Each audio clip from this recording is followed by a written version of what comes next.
Students, welcome back.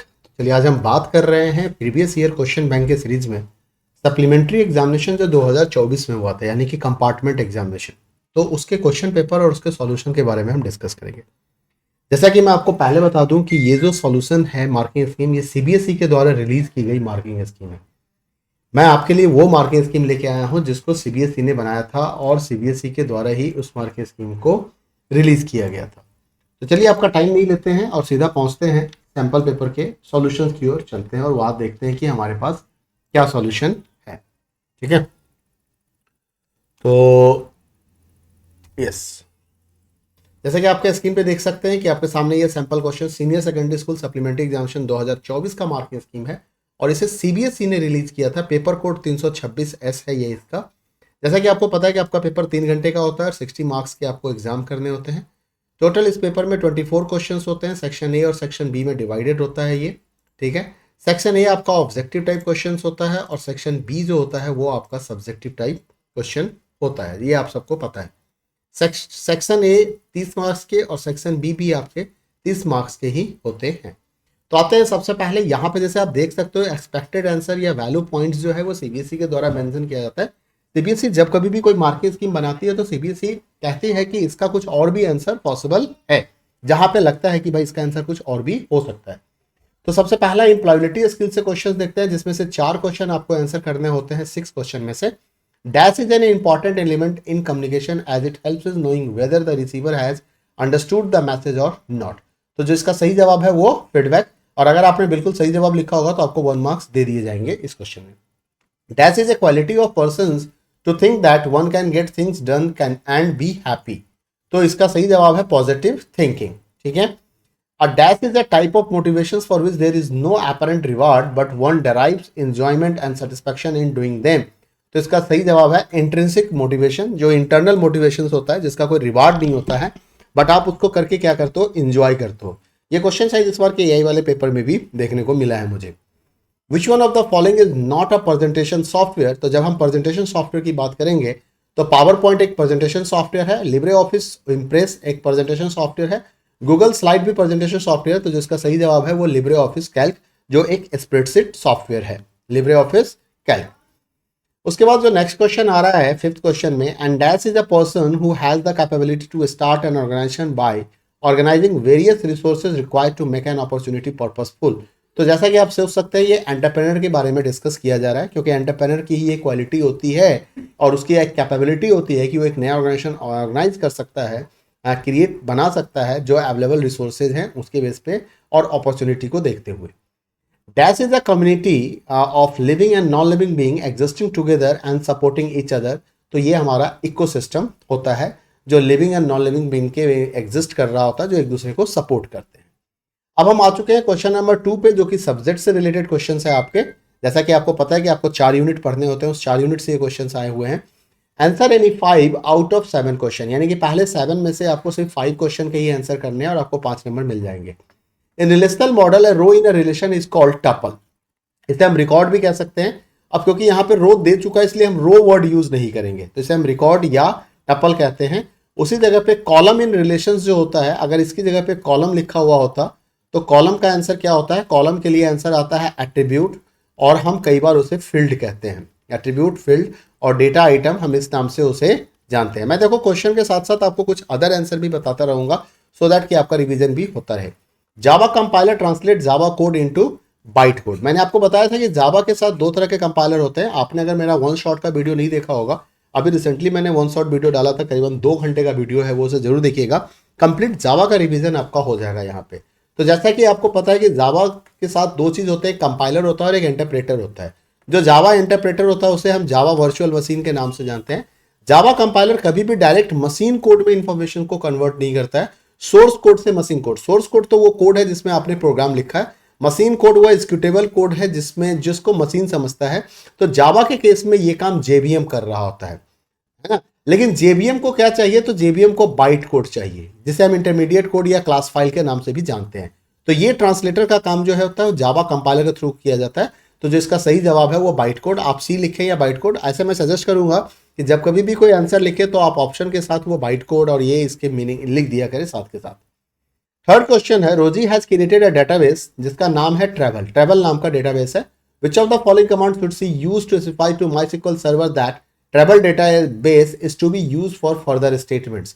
तो होता क्या है कि जब भी आप किसी डेटाबेस के साथ काम करना चाहते हो तो आपको उस डेटाबेस को यूज करना पड़ता है, ओपन करना पड़ता है। तो इसके लिए जो सही जवाब है वो है यूज ट्रैवल। ठीक है, डिस्क्राइब ट्रैवल नहीं हो सकता क्योंकि डिस्क्राइब कमांड डेटाबेस के साथ नहीं टेबल के साथ काम करता है। तो अगर ट्रेवल के अंदर कोई काम हो तो वहां पे हम डिस्क्राइब को यूज करेंगे। ओपन करके कोई कमांड नहीं होता है। शो डेटाबेसेज और शो टेबल्स के नाम से कमांड होता है। शो डेटाबेसेज कमांड अगर आपने लगा दिया है तो ये लिस्ट ऑफ डेटाबेस आपको प्रोवाइड करेगा, और शो टेबल्स अगर आपने लगा दिया है तो उस करंट डेटाबेस के अंदर में जिसको कि आपने ओपन कर रखा है यूज कमांड की मदद से, उसके अंदर में जितने भी टेबल्स होंगे उसकी लिस्टिंग प्रोवाइड करता है कौन सा कमांड, शो टेबल्स कमांड। ठीक है, इसके बाद हम बात करेंगे नेक्स्ट क्वेश्चंस के बारे में कि dash is a useful mechanism in Java for effectively identifying and handling unexpected errors situations during the program execution. तो देखो अनएक्सपेक्टेड सिचुएशंस की बात हो रहा है तो ये एक्सेप्शन हैंडलिंग से होता है। एक्सेप्शनल हैंडलिंग में आपको जैसे मैंने बताया हुआ है, अभी वन शॉट वीडियो अगर आपने नहीं देखा तो देख लीजिएगा। ट्राई, कैच और फाइनली, तीन तरह के कीवर्ड हम यहाँ पे यूज होते हैं। ट्राई के अंदर में हम वो कोड डालते हैं जिसके कारण एरर आ सकता है। कैच के अंदर में एक्सेप्शंस को हैंडल करने का कोड डालते हैं, और फाइनली के अंदर में आप वो कोड डालते हैं जो आप हर कंडीशंस पे रन कराना चाहते हो, एक्सेप्शन हो तब भी और एक्सेप्शन नहीं हो तब भी। What is a variable in Java? तो एक्चुअली वेरिएबल एक प्लेस होल्डर के नाम से जाना जाता है। It is a place holder of memory block और memory block that contains a value which can be change during the program execution. आप वेरिएबल का डेफिनेशन देखो, ये भी लिख सकते हो कि variable is the name used to refer to the data stored in the memory. Even कि आप ये भी लिख सकते हो कि variable is the data container that save the data value during the program execution, Java program execution. मतलब data को सेव करने के लिए, डेटा को स्टोर करने के लिए हमें एक कंटेनर की जरूरत पड़ती है जिसे हम वेरिएबल के नाम से जानते हैं। नेक्स्ट क्वेश्चन है NIC stands for.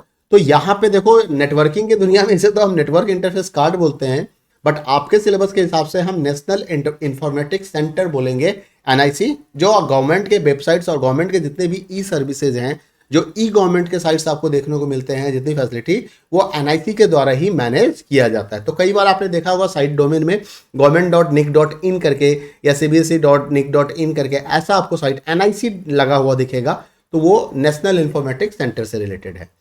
Next seventh question है state true and false. In design phase of web application development process we identify the problem statement for which the web application is to be develop. तो ये क्या होता है, हमारा false हो जाता है। ठीक है, डिजाइन फेज में हम प्रॉब्लम को नहीं, हम रिक्वायरमेंट फेज में इस काम को करते हैं, हम आइडेंटिफाई करते हैं प्रॉब्लम को। ठीक है,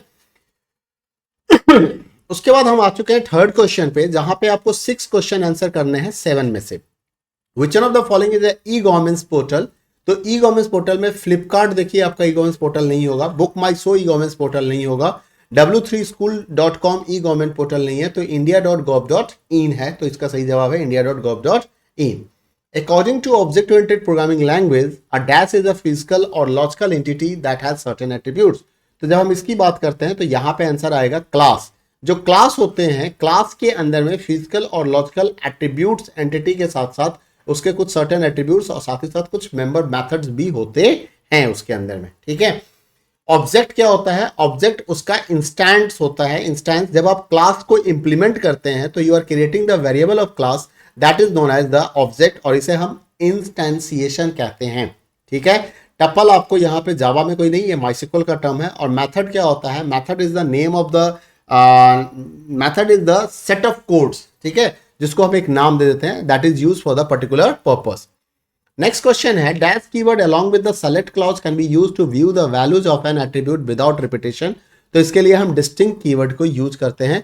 इग्नोर केस का यहाँ पे मतलब है कि डिस्टिंक्ट का आप स्मॉल में भी लिख सकते हैं और कैपिटल में भी लिख सकते हैं। ये देखिए मार्किंग स्कीम है, मैं बता रहा नहीं सीबीएसई के द्वारा दिया गया मार्किंग स्कीम है। तो सीबीएसई जो इवेल्युएटर होते हैं, जो कॉपी चेक करते हैं ना, उसके लिए दिया रहता है कि भाई आप ध्यान देना, बच्चे ने कैपिटल या स्मॉल कुछ भी लिखा, आप उसको मार्क्स अलॉट कर देना।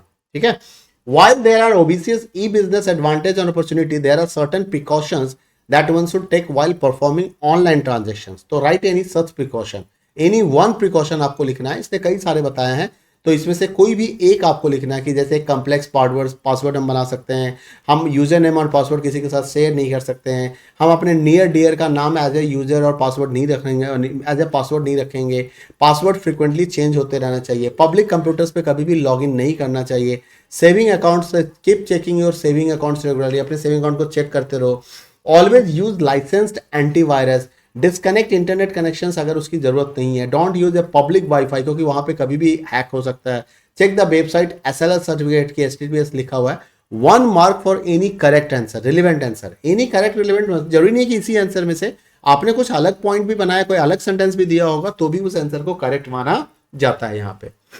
Which one of the following is not N RDBMS software, यानी कि रिलेशनल डेटाबेस सिस्टम कौन सा नहीं है, तो माइक्रोसॉफ्ट एक्सेल जो है वो हमारा आरडीबीएमएस नहीं है, ये स्प्रेडशीट सॉफ्टवेयर है, माइस्क्ल, ओरेकल एंड DB2 ये हमारा आरडीबीएमएस यानी कि relational database management system software है। गिव एनी वन कैरेक्टरिस्टिक्स, आपको यहाँ पे एक कैरेक्टरिस्टिक्स बताना है वेब एप्लीकेशन का, और देख सकते हैं यहाँ पे कई सारे कैरेक्टरिस्टिक्स बताए, इसमें से कोई भी एक आप लिख सकते हो। अ project has a beginning and and, देखो हर एक प्रोजेक्ट के डेफिनेट टर्म्स होते हैं, डेफिनेट स्टेप्स होते हैं, तो उसका जब बिगिनिंग होगा तो एंड भी होगा। प्रोजेक्ट में हमेशा गोल सेट होता है कि 2 महीने में, 3 महीने में या 5 दिन में प्रोजेक्ट को खत्म कर देंगे। The extent of the project is defined, it has boundaries, उसकी अपनी बाउंड्रीज होती है, ठीक है। A project requires finite resources, project को जब काम करना होता है तो फाइनाइट आप नहीं कर सकते हो कि इनफाइनाइट रिसोर्स चाहिए मुझे इस प्रोजेक्ट को कंप्लीट करने के लिए, तो हमेशा वो फाइनाइट होना चाहिए। A project has a specific time frame, एक लिमिटेड टाइम फ्रेम होगा, that define the beginning and end of the dates, ठीक है। Project is the complete when it's and objectives are achieved, मतलब जो आपने उसके टारगेट लिया था कि हम प्रोजेक्ट किस लिए बना रहे हैं, तो अगर उसका ऑब्जेक्टिव अचीव हो जाएगा तो प्रोजेक्ट को कंप्लीट माना जाएगा। The objective is specific and identifiable, ठीक है। इसमें से कोई भी एक आंसर लिखना है क्योंकि इसने एनी वन आपको कहा हुआ है यहाँ पे, ठीक है ना। Which of the following is the looping statement in Java, तो जावा के अंदर में 3 तरह के लूपिंग स्टेटमेंट होते हैं। जो लूपिंग स्टेटमेंट्स होते हैं वो होते हैं फॉर, वो होते हैं व्हाइल एंड एक होता है आपका डू व्हाइल, ठीक है। फॉर और व्हाइल आपका एंट्री कंट्रोल लूप होता है, ठीक है, और डू व्हाइल आपका एग्जिट कंट्रोल लूप होता है। ये जो स्विच और इफ आपको दिखाया गया है इसे हम सिलेक्शन स्टेटमेंट या कंट्रोल फ्लो स्टेटमेंट के नाम से जानते हैं। जावा के अंदर में जो मेन होता है वो मेन फंक्शंस ऑफ प्रोग्राम होता है, जहां से आपका जावा एप्लीकेशन का एग्जीक्यूशन स्टार्ट होता है। तो any Java application class file जो भी होगा उसमें एक public static void name main का फंक्शन होता ही है। तो जो इसका सही जवाब है वो क्या है हमारा फॉर लूप होगा, ठीक है। नाउ क्वेश्चन नंबर 4 में जैसा कि आप देख पा रहे हैं, you have to answer only 5 out of given 6 question. Which of the following is not an example of e governance. अब ई गवर्नेंस में क्या एग्जाम्पल नहीं है। To search the land record, तो लैंड रिकॉर्ड सर्च करने के लिए हम गवर्नमेंट साइट्स को यूज करते हैं। To apply for the passport, हम इसके लिए भी गवर्नमेंट साइट्स को यूज करते हैं, गवर्नमेंट की फैसिलिटी है। Two by a new product from Flipkart, Flipkart एक गवर्नमेंट साइट नहीं है, तो ये जो आंसर होगा यही आपका आंसर होगा। To get the voter ID card issued, ये भी गवर्नमेंट पोर्टल पे ही मिलता है। तो यहाँ पे जो पहला, दूसरा और चौथा ऑप्शन दिया गया है ये सारे ई गवर्नमेंट सर्विस हैं, बट फ्लिपकार्ट से कोई प्रोडक्ट बाई करना हमारा ई गवर्नमेंट पोर्टल का सर्विस नहीं माना जाएगा। नेक्स्ट क्वेश्चन जो है वो माइस्क्ल से डाटाबेस से लिया हुआ है। Rimit has created a table school, table का नाम क्या है स्कूल, इसके एट्रीब्यूट्स हैं subject code, integer type, subject name, char 50 type. Which of the following the correct command to insert a row, मतलब इंसर्ट कमांड के लिए पूछ रहा है। Value of subject code 301 and subject name is English, ठीक है। तो इंसर्ट करने के लिए हमारे पास माइस्क्ल में जो कमांड होता है वो कमांड होता है इंसर्ट इनटू, ठीक है। इंसर्ट इनटू के बाद टेबल का नाम आता है, सिंटेक्स को याद कर लीजिएगा, और उसके बाद आपको यहाँ पे वैल्यूज, और वैल्यूज के अंदर में जिस सीक्वेंस में कॉलम ऑर्डर है उसी सीक्वेंस में हम वैल्यू यहाँ पे प्रोवाइड कर देंगे। तो यहाँ पे इंसर्ट लिखा हुआ गलत हो गया, इंसर्ट वैल्यूज लिखा हुआ गलत हो गया। इंसर्ट इनटू स्कूल, टेबल का नाम क्या हमारे पास स्कूल है, यहाँ पे लिखा हुआ है, वैल्यूज भी दिया हुआ है, 301 भी दे दिया, इंग्लिश भी दे दिया, तो ये आपका ऑप्शन सी सही कमांड है। एड रो करके कोई कमांड माइस्क्ल में नहीं होता है। नेक्स्ट क्वेश्चन है, in which phase of the web application development process can one fix all the bugs and validate the modified code of the application. तो which phase of web application, इसका जो सही जवाब है वो होता है टेस्टिंग फेज, क्योंकि टेस्टिंग फेज में ही जितने भी एरर्स होते हैं उसको फिक्स किए जाते हैं और सिस्टम को, और जो आपने प्रोजेक्ट बनाया है उसमें कुछ वैलिडेशन लाते हैं कोड को मॉडिफाई करके, ताकि एप्लीकेशन आपका कंप्लीट हो जाए। 4 तरह के फेज हैं, requirement and definition phase, design phase, implementation phase and testing phase. The dash method of array class in Java is used to arrange an array of integers in ascending order.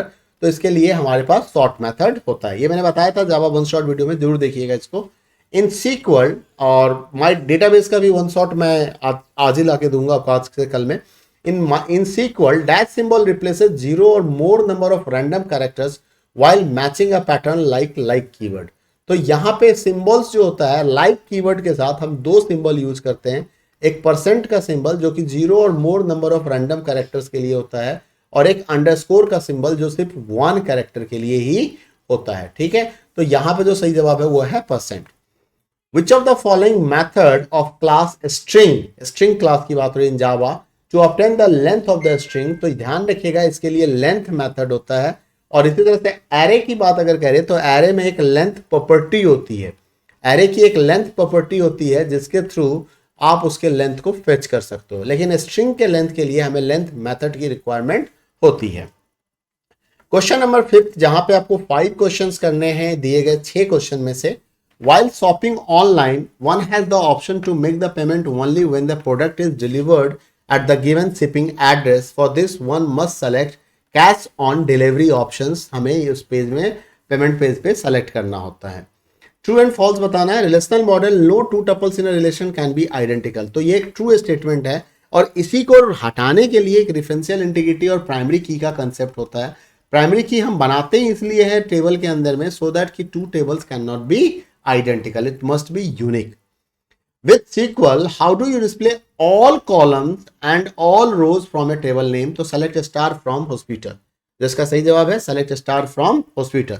जब आप select star करेंगे तो ये सारा columns लेके आएगा. रो क्या है? बाय डिफॉल्ट select कमांड हमेशा सारे रो दिखाते हैं अगर यहाँ पे where क्लॉज नहीं लगाया जाए, क्योंकि selected देखने के लिए हमें where क्लॉज लगाना होता है, इसके साथ कंडीशन लिखना होता है. बट हम ऑल रोज देखना चाहते हैं तो हमें where की रिक्वायरमेंट नहीं है. Dash operator can use to concatenate two और more string objects in Java. तो स्ट्रिंग को कॉन्केटनेट करने के लिए प्लस सिंबल का इस्तेमाल होता है. जेवीएम मैंने अभी आपको शुरू में बताया था, जावा वर्चुअल मशीन के नाम से इसे हम जानते हैं.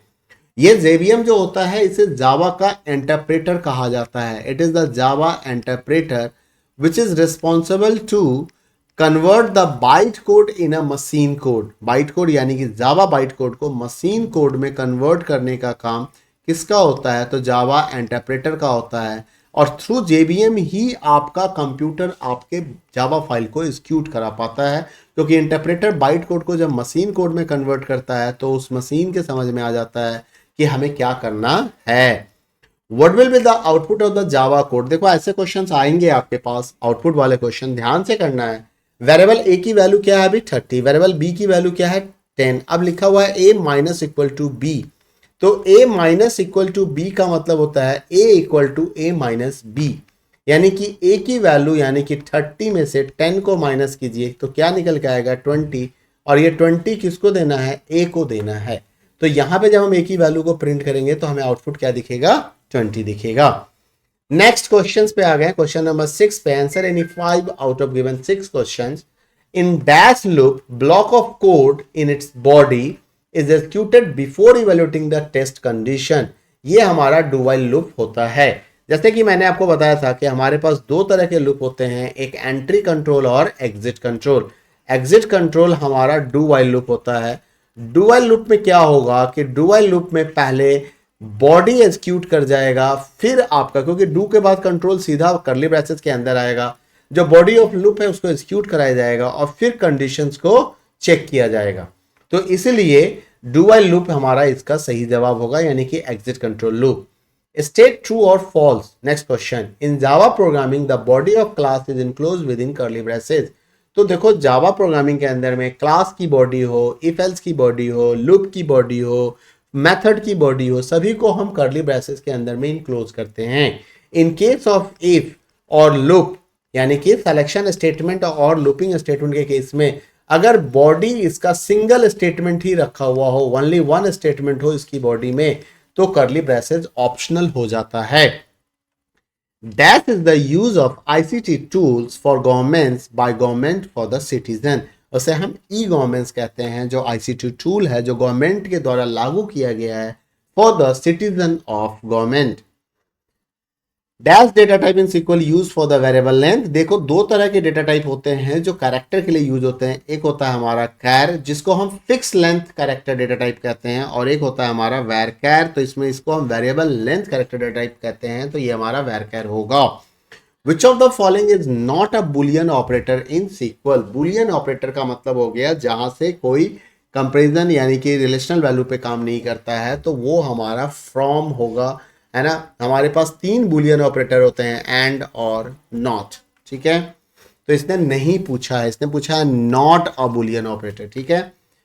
For what purpose the website irctc.co.in provided government for booking the ticket. Okay, तो इसमें से आप कुछ भी लिख सकते हो। तो check the train availability, to check the train fare, to book और cancel tickets, to check the PNR status, to get the ticket refunded, to print the train tickets online.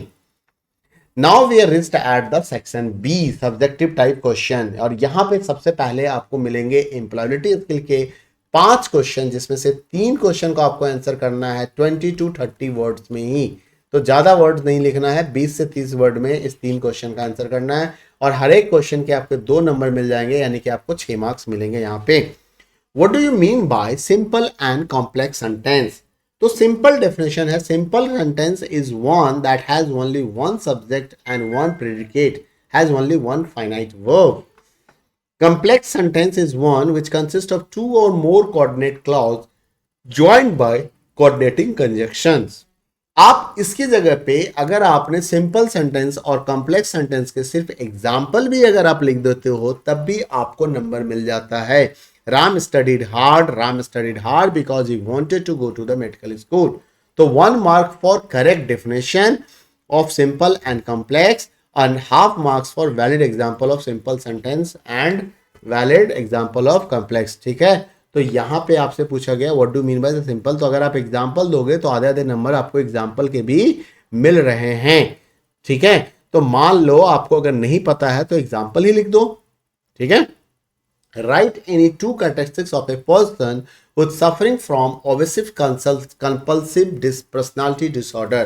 तो देखो obsessive compulsive personality disorder में क्या होता है कि people with such strongly stick to rules and regulations, वो एकदम कहेगा भैया ये चीज करना है, ये नियम में दिया गया है। They can be characterized by general pattern of excessive concern with orderliness, जो ऑर्डर होता है उसके ऊपर, perfectionism and attention to details, मतलब वो हमेशा परफेक्शन की तरफ जाने की कोशिश करेगा। They feel extremely uncomfortable when unable to achieve the perfection, वो मतलब परेशान हो जाता है अगर उसको लगता है कि वो सही तरीके से काम नहीं कर पा रहा है, या जो उसका टारगेट था अचीव नहीं हो पाया। They may even neglect the personal relationship, ऐसे केस में वो आसपास अड़ोसी पड़ोसी भाई बंधु सबको वो इग्नोर करता है, और प्रोजेक्ट परफेक्ट प्रोजेक्ट बनाने की ओर फोकस हो जाता है। ओवर डिवोशंस, वर्क के ऊपर ज्यादा डिवोशन होता है। लैक ऑफ फ्लेक्सिबिलिटी, वो ज्यादा फ्लेक्सिबल नहीं होता है। तो कहा जा रहा है कि यहां पे 2 नंबर आपको मिल जाएंगे अगर इनमें से कोई भी 2 कैरेक्टरिस्टिक्स आपने लिख दिया या इससे रिलेवेंट कुछ लिख दिया। अगर एक ही लिखा तो उसके लिए आपको एक ही मार्क अलॉट किए जाएंगे। Who is the green collar worker, give any 2 example.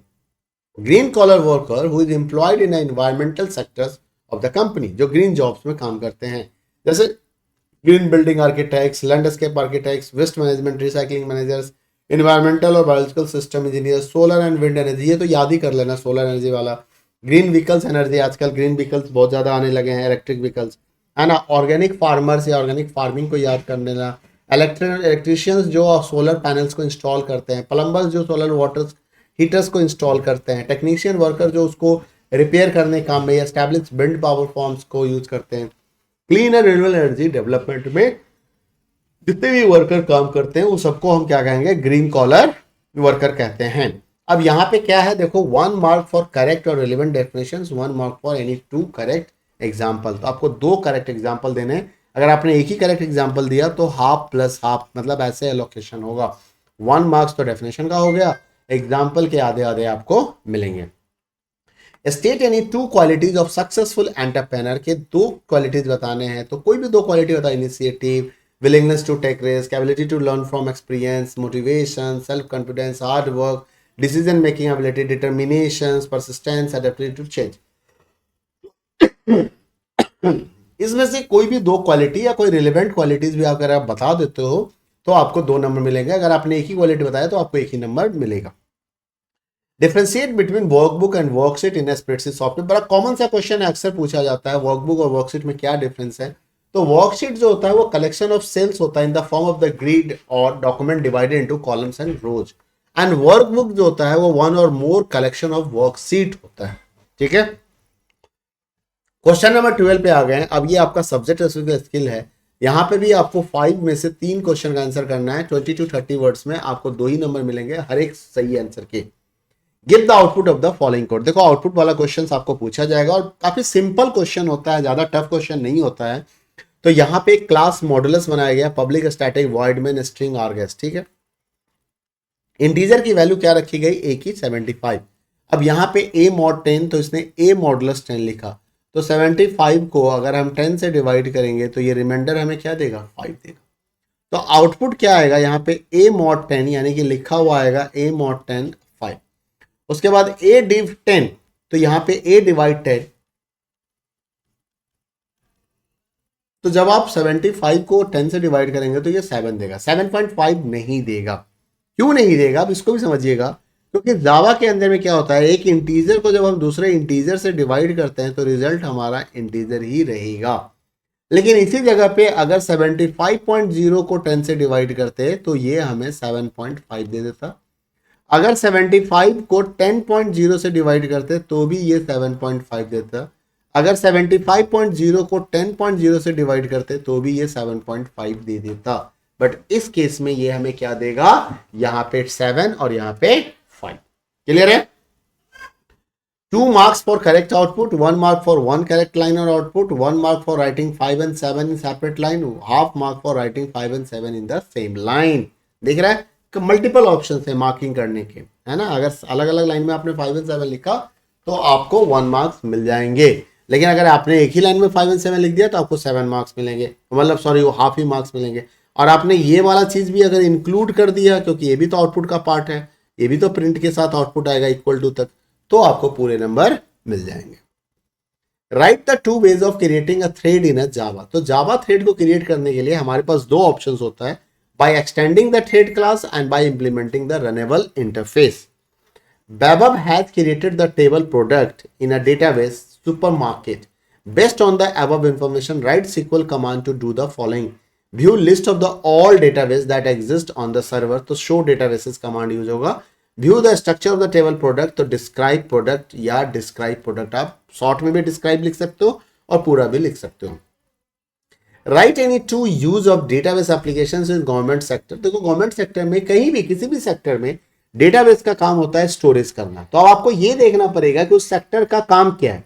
जो भी सेक्टर बोला गया, मान लो स्कूल की बात हो गई, बिजनेस की बात हो गई, तो आपको सेक्टर पे काम देखना पड़ेगा। अब गवर्नमेंट सेक्टर की बात करें तो गवर्नमेंट एक सर्विस प्रोवाइड करती है, जहां पे वोटर आईडी बनाने की बात हो गई, पैन कार्ड बनाने की बात हो गई, आधार कार्ड हो गया, व्हीकल रजिस्ट्रेशन हो गया, इनकम टैक्स हो गया, sale tax, house tax, criminal records हो गए, डेट ऑफ बर्थ सर्टिफिकेट हो गए।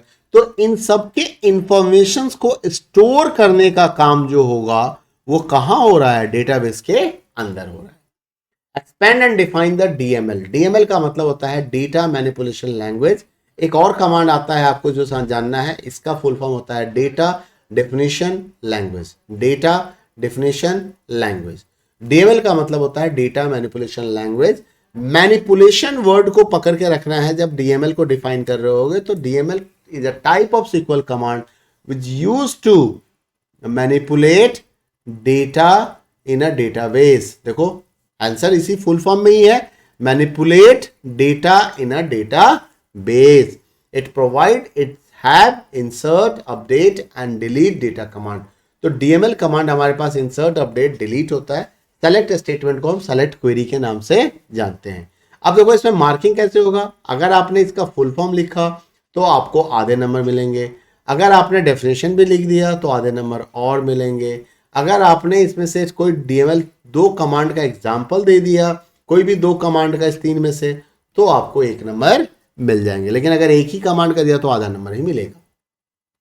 नेक्स्ट क्वेश्चन है, answer any 2 out of 3 question in 30 to 50 words, और ये 3 मार्क्स के क्वेश्चन हैं।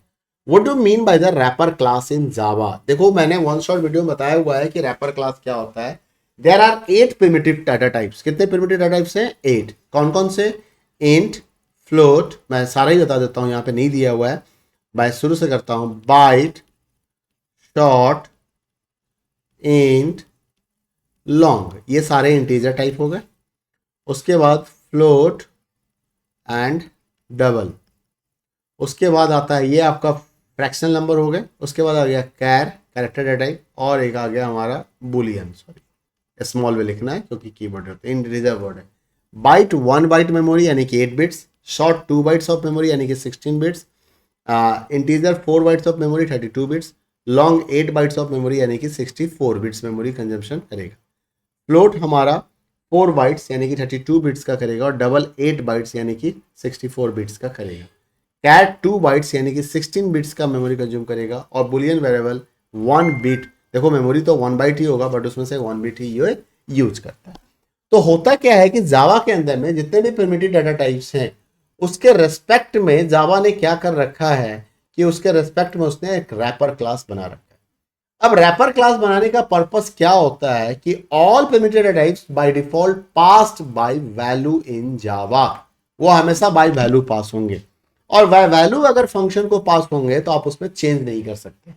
तो in order to use pass by reference, अगर आप पास बाय रेफरेंस करना चाहते हो सो दैट कि आप उसमें चेंज भी कर सको with the help of function, we required a wrapper classes are provided by the Java in order to use pass by reference. These classes wrap the primitive data type into the object of that class. The statement below use the proper wrapper class. तो integer num है तो यहाँ पे हमें integer use करना होगा। जब आप इंटीजर 100 लिखेंगे तो ये क्या करेगा, इसको इंटीजर टाइप में कन्वर्ट कर देगा, इंटीजर रेफरेंस टाइप में। System dot dot print LN line two में क्या कह रहा है करने के लिए, एक बार मैं पूरा क्वेश्चन फिर से पढ़ लूँ, मैंने ऊपर वाला क्वेश्चन नहीं पढ़ा था। क्या था? The statement given below use wrapper class to store integer value 100 and then display the fill in the blanks. ठीक है, हमें डिस्प्ले करना है। तो क्योंकि ये नम है तो नम हमारा इंटीजर क्लास है, तो आप सिंपल नम नहीं लिख सकते हो, यहाँ पे नम के साथ आपको लिखना पड़ेगा num dot int value. Int value से वो इंटीजर वैल्यू प्रिंट करेगा और टू स्ट्रिंग से वो स्ट्रिंग में कन्वर्ट करके दे देगा। Seetal has created a table teacher in MySQL with attribute TID, name, age, and DOB. While inserting records, he is not able to insert any row without specifying the value of DOB. What is the possible reason for this? Explain how default constants can help to solve this problem. Actually, क्या होता है कि Seetal is not able to insert row without specifying the value DOB because the column is having not null constraint.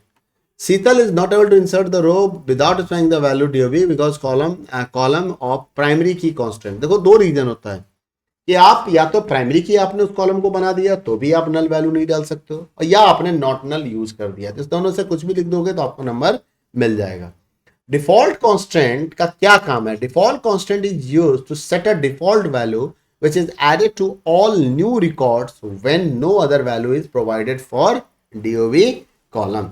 अच्छा, यहाँ पे DOB column को primary की बनाने का कोई तुक्का नहीं लग रहा है मुझे, बट देखो सीबीएसई की मार्किंग स्कीम में वो कह रहा है कि अगर बच्चे ने प्राइमरी की भी लिख दिया तब भी वो नंबर देगा, तो ये आपको देखना है। ठीक है, ऐसे एक्यूरेट कमांड तो इसका नॉट नल ही होगा, क्योंकि DOB को कौन प्राइमरी की बनाता है, TID को हम प्राइमरी की बनाएंगे अगर बनाना भी होगा तो। Getting my point? ओके ना। So next question, Jatin has given the following query for table travel to display the names of customers whose age is not specified. मतलब ट्रैवल टेबल के अंदर में उसे क्वेरी लिखनी है और उस कस्टमर का नाम दिखाना है जिसका एज नहीं दिया गया, but he is unable to execute it successfully. Actually देखो, जब आप नल वैल्यू के साथ कंपेयर करते हो ना, तो एक तो नल जो होता है legal empty value in MySQL होता है, तो it can not be written inside the single और double quote, it is always written normal. तो यहां पे क्या था, दूसरा होता है नल वैल्यू को असाइनमेंट सिंगल इक्वल टू से हम कंपेयर नहीं कर सकते, हम इज से कंपेयर करेंगे। तो हमें लिखना पड़ेगा select name comma name comma comma की जरूरत इसलिए तो सिर्फ नाम ही दिखाना चाहिए, तो कॉमा की जरूरत नहीं है, ये इनवैलिड है। तो name from travel where age is null. तो देखो यहाँ पे दो मिस्टेक हमें दिखा, एक तो मुझे ये दिखा कि यहाँ पे कॉमा लगा हुआ है, पहला मिस्टेक तो ये दिखा हमें, और दूसरा मिस्टेक हमें ये दिखा कि एज के साथ इक्वल टू लगा हुआ है और यहाँ पे सिंगल कोट में इसको बंद किया हुआ है। ठीक है, तो ये यहाँ पे सिंगल इक्वल टू की जगह पे इज आ जाएगा, सिंगल कोट के अंदर नल है वो विदाउट कोट हो जाएगा, और नेम के बाद जो कॉमा दिया है उसको हटा देंगे। नेक्स्ट क्वेश्चन नंबर 19 पे आ गए, application of database management system in hotels. तो होटल्स के अंदर में क्या होगा भाई, रिकॉर्ड स्टोर करने का, तो स्टोरिंग द रिकॉर्ड्स ऑफ जो भी कस्टमर आया उसके चेकिंग एंड चेकआउट का रिकॉर्ड, कस्टमर और गेस्ट मैनेजमेंट हो सकता है, रूम मैनेजमेंट होगा, बुकिंग रिजर्वेशन होगा, है ना। Applications of database management system in hotels की बात कर रहा है, तो रिजर्वेशन बुकिंग के काम में आएगा, इंफॉर्मेशन रिगार्डिंग होटल स्टाफ होगा, पेमेंट एंड रेवेन्यू मैनेजमेंट का काम होगा, फूड डिलीवरी मैनेजमेंट का काम होगा, इंप्लॉय के रिकॉर्ड्स को मैनेज करना है, होटल एमिनिटीज को मेंटेन करना है, बिल को प्रिंट करना है और रिपोर्ट को प्रिंट करना है। ठीक है, फॉर एनी 3 करेक्ट आंसर। यहाँ पे 3 क्यों बोल रहे हैं, बिकॉज इट्स कैरी 3 मार्क्स, तो 3 पॉइंट आपको बताने पड़ेंगे। Answer 3 out of the 5 question in 50 to 80 words. और अब हम पहुंच चुके हैं 3 मार्क्स के क्वेश्चन पे ही है। Consider the statement. मैंने बोला था जावा वन शॉट वीडियो में बोला था कि स्ट्रिंग से ना आउटपुट बेस्ड क्वेश्चन जरूर आते हैं। तो अब देखो यहाँ पे क्या है, स्ट्रिंग माई फर्स्ट प्रोग्राम। ठीक है, write a single line Java code using string method to perform convert my string to lower case. तो इसके लिए क्या लिखना पड़ता है, to lower case, my string dot to lower case. अगर यही अपर केस कह देता तो टू अपर केस। ठीक है, तो यहाँ पे लोअर केस लिखने के हाफ मार्क्स, और पूरा कमांड अगर आपने लिख दिया तो उसके 1 नंबर मिलेंगे। Check whether the my string contents gram. तो कंटेंट्स नाम का एक मेथड होता है स्ट्रिंग क्लास के अंदर में, तो my string dot contents gram. ठीक है, उसके बाद है add a new string is complete at the end. तो यहाँ पे हम कॉन्कैट फंक्शन को यूज करेंगे क्योंकि इसने ऐड करने के लिए क्या है, तो स्ट्रिंग में ऐड जो होता है वो कॉन्कैट ही होता है। तो my string dot concat is complete, बीच में इसने स्पेस डालना था तो स्पेस डाल दिया।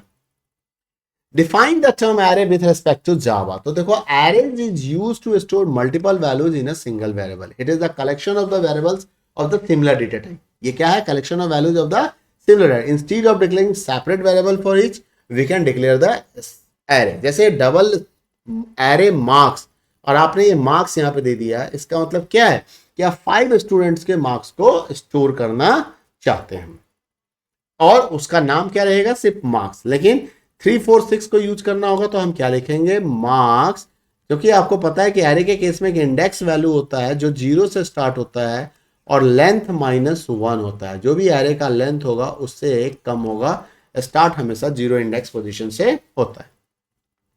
Right any 2 rules for declaring a variable. Variable declare करने के लिए 2 रूल बताना है। वेरिएबल नेम में begin with the letter dollar और underscore but not with digit. ठीक है, डिजिट से स्टार्ट नहीं होता, याद रखना है।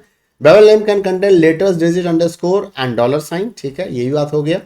Can not contain space, space नहीं डाल सकते हैं। एंड कीवर्ड जो है, रिजर्व वर्ड जो है वो वेरिएबल के नाम के तौर पे यूज नहीं होगा। जैसे कि मान लो इंट है, कैर है, इसको हम वेरिएबल के नाम पे यूज नहीं कर सकते हैं। वेरिएबल नेम और केस सेंसिटिव। जावा के अंदर में अगर कोई वेरिएबल आपने नम ऐसे लिख दिया और एक वेरिएबल आपने नम ऐसे लिख दिया, या एक वेरिएबल आपने नम ऐसे लिख दिया, या एक आपने ऐसे लिख दिया, तो इन सब को अलग अलग माना जाएगा, because Java is a case sensitive. 2 marks for writing any 2 correct rules. आपको सिर्फ 2 ही रूल बताने थे। ठीक है, 2 नंबर का क्वेश्चन था। 21st के बी में predict the output of the code given below. तो यहाँ पे आपको एक पब्लिक क्लास सीरीज बनाया जा रहा है, public static void one string args int num equal to 5 do. ठीक है, नम की वैल्यू 5 हो गई, डू सिस्टम प्रिंटलन नम +2, तो 5 + 2 यानी कि 7 को प्रिंट कर देगा। यहाँ से अपडेट स्टेटमेंट है माइनस नम 4, 5 की जगह पे क्या हो जाएगा, 4 हो जाएगा। फिर आके आप चेक करो कि इज नम ग्रेटर देन 2, तो हाँ है, 4 ग्रेटर देन है, ट्रू होते ही आप क्या होगा, यहाँ से फिर जंप करके आप इस जगह पे आ जाओगे। फिर डू के अंदर आओगे, यहाँ पे 4 + 2, तो 4 + 2 क्या था, अभी 5 + 2 7 प्रिंट कराया था, 4 + 2 है तो ये हमारा 6 प्रिंट करेगा। फिर आप नम को माइनस करोगे तो नम 3 हो जाएगा। नम अभी भी 2 से ज़्यादा है, फिर वापस आएगा, इस बार 3 + 2 यानी कि 5 प्रिंट करेगा। नम माइनस ये 2 हो जाएगा। अब 2 नम जो है वो 2 से ज़्यादा तो नहीं है बट इक्वल है, फिर वापस जाएगा और इस बार 2 + 2 4 प्रिंट करेगा। नम माइनस से वो 1 हो जाएगा और लूप फॉल्स से बाहर। तो this is the output of this 7 6 5 4। What is a webinar? Webinar क्या होता है? Webinar is the online seminar that allows participants from anywhere in the world to come together in a virtual classroom to share information via the internet, इसलिए इसको हम webinar कहते हैं। How do online tutorials benefit the students, कोई दो points आपको बताना है। देखो ऑनलाइन ट्यूटोरियल्स बताने में बहुत आसान है। एक तो आप कह दोगे भाई कन्वीनियंट होता है, टाइम मैनेजमेंट आसान होता है, ग्लोबल एक्सेस है, कहीं भी कहीं से भी ले सकते हैं, इकोनॉमिकल सस्ता होता है, रिपीटिव एक्सेस है, हम एक ही लेक्चर को बार बार देख सकते हैं, एडवांसमेंट इन कैरियर हो सकता है, opportunity to learn new skill हो सकता है, डिस्क्रिमिनेशन नहीं होता है caste gender background based, customisable होता है लर्निंग, मल्टीलिंगुअल कम्युनिकेशन होता है, और सबसे इंपॉर्टेंट होता है सेल्फ पेस्ड, मतलब आप अपने स्पीड से इसकी पढ़ाई कर सकते हैं। What is a web-based application? Web-based application is a program that is stored on a remote server. Program जो remote server पे store होता है. It is online program delivered over the internet through a web browser interface. Web-based application may of different kind, जैसे quiz हो सकता है, game हो सकता है, bill calculator हो सकता है, तो etc. What are the methods? देखो methods in Java का definition अभी मैंने शुरू बताया था आपको. Method in Java block क्या होता है? Method in Java is a block of code that when called perform a specific task. Method has a name, return type, and optional list of the parameters and body. 1 mark for the correct definition, half mark for correct example. Write a user-defined method that returns product of two numbers. तो आसान है, user-defined public class product हो गया, यहाँ पे static int pro. ये static क्या हो गया? Static हम बताते हैं, अगर हम चाहते हैं कि उस मेंबर को, उस मेथड को without creating of class object हम कॉल करें, तो हमें स्टैटिक की जरूरत होती है। इंट इसका रिटर्न टाइप हो गया, प्रो फंक्शन का नाम हो गया, बिकॉज इट रिक्वायर्ड 2 आर्गुमेंट, तो यहाँ पे इंट ए इंट बी आएगा, return A multiply B, public static void main, और यहाँ पे प्रिंट एलन प्रो 3,4, तो ये प्रो वाले मेथड को ये क्या करेगा, कॉल कर लेगा। इसका दूसरा तरीका है कि आप ऐसे बना सकते हो, तो public class product static int pro, आपने 2 वैल्यू यहाँ ले लिया, रिटर्न करवा दिए को, यहाँ पे आप प्रिंट करवा दिए, सिंपल, ठीक है।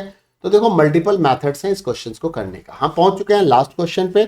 Question number 24. Consider the following trivial activity and answer the following questions. Write and SQL query to display the name of the all activities with their accords in descending order. ठीक है, तो अब इसमें क्या दिखाना है, display the name of all activities. तो name of all activities हमें कहां से मिलेगा, एक्टिविटी नेम से मिलेगा, ठीक है, विद देयर अकॉर्ड्स, मतलब जो एक्टिविटी कोड है उसके साथ। तो देखो यहाँ पे लिखना पड़ेगा select A code comma activity name, A code comma activity name from activity. अब क्योंकि इसने कहा है कि डिसेंडिंग ऑर्डर में दिखाना है, तो उसके लिए हमारे पास क्लाउज होता है ऑर्डर बाय। डिसेंडिंग ऑर्डर किस पे, ए कोड पे, तो डिसेंडिंग ऑर्डर में लिखेंगे हम ऑर्डर बाय ए कोड, और उसके आगे हमने लगाना है DESC से डिसेंडिंग हो जाएगा, और ASC लिखा होता है तो असेंडिंग हो जाएगा, और ये डिफॉल्ट होता है, अगर आप नहीं भी लिखोगे तो भी ASC काम करेगा।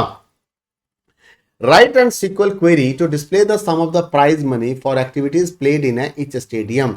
अब क्योंकि activities played in each stadium हो गया, तो यहाँ पे ग्रुप बाय का कंसेप्ट आ गया, और क्योंकि ग्रुप बाय के साथ हम एग्रीगेट फंक्शन यूज करते हैं, हमारे पास 5 एग्रीगेट फंक्शन है, सम, एवरेज, मैक्स, मीन, ठीक है, काउंट को 2 तरीके से हम यूज करते हैं। एक होता है हमारा काउंट स्टार जो रोज को काउंट करता है, रिकॉर्ड्स को काउंट करता है, एक होता है काउंट के साथ कॉलम नेम। जब आप काउंट के साथ कॉलम का नाम दे देते हैं, तो इसमें नल वैल्यू को ये काउंट नहीं करता है।